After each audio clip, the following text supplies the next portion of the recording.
পাবনার ডিবির এসআই নিরস্ত্র মোহাম্মদ মহিদুল ইসলামের নেতৃত্বে 10 জনের একটি টিম হেমায়েতপুর ইউনিয়নের কাশীপুর মোরস্ত কাশীপুর বাজার এলাকায় একটি অভিযান পরিচালনায় তারা মাদক ব্যবসায়ী মোহাম্মদ জাহিদ হাসান রানাকে তার থেকে 50 পিস ইয়াবা উদ্ধার করে এবং তাকে আটক করে।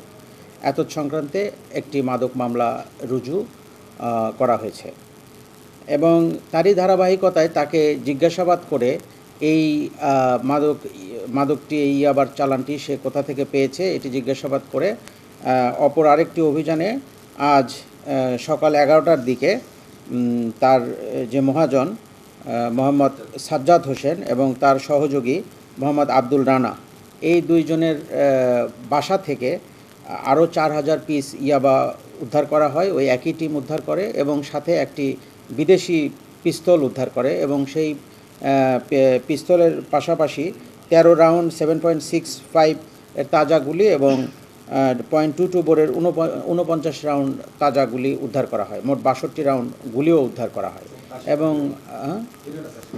এবং 80 গ্রাম হিরোইন উদ্ধার করা হয় তাদের কাছ থেকে এবং এতদ সংক্রান্তে তাদের বিরুদ্ধেও একটি মাদক মামলা এবং একটি অস্ত্র মামলা আলাদাভাবে রুজু করা হয়েছে।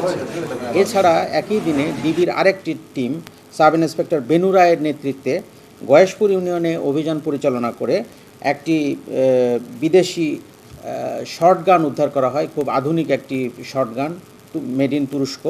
এটি উদ্ধার করা হয়। তার বাসার ভিতরে অভিযান পরিচালনা করে তার বাসায় ব্যবহৃত সে যে বিছানায় থাকে সেই বিছানার তোষকের নিচ থেকে তার দেখানো মতেই এটি উদ্ধার করা হয় এবং সেখানেও 5 রাউন্ড শটগানের গুলিও উদ্ধার করা হয় এবং এতদ সংক্রান্তে তার বিরুদ্ধে অস্ত্র আইনে মামলা রুজু করা হয়েছে। এর যেটা শটগান যেটা উদ্ধার করা হয়েছে সে সন্ত্রাসী কার্যক্রমের সাথে তার সম্পৃক্ততার রেকর্ড পাওয়া যায়। সে নকশালের সদস্য ছিল মর্মে আমরা জানতে পারি। আর আগের যারা অপরাধী ছিল তাদের বিষয়ে আমরা অনুসন্ধান করছি, তদন্ত করছি। তদন্তে আমরা জানতে পারবো বিস্তারিত। দর্পণ টিভি, এই সময়ের প্রতিবিম্ব।